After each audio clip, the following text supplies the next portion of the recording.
Welcome back to Math 171, Pre-Calculus Algebra. In this video, we're going to look at solving a quadratic equation by completing the square.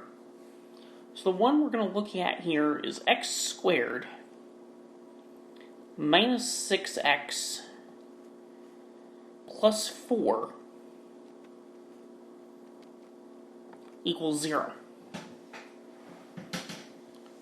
So the first thing that we're going to do with this is we're actually going to subtract 4 from both sides. This is the one method that we use that we don't want it to equal 0. So x squared minus 6x equals negative 4. And you note that I left a little bit of space here. Off to the side, we're going to recall that a plus b squared is equal to a squared plus 2ab plus b squared.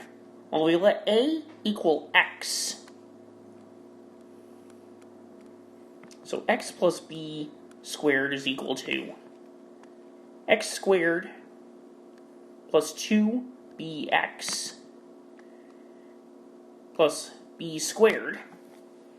So if we let b end up being 1 over the number the number we have here divided by 2, we get that.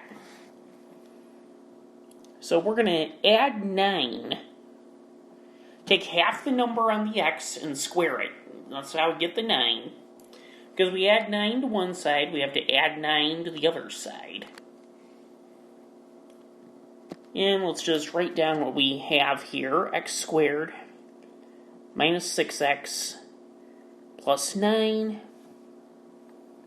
is equal to 5, adding the negative 4 and the 9. But we can factor x squared minus 6x plus 9 into x minus 3 squared equals 5. And now we can take the square root of both sides.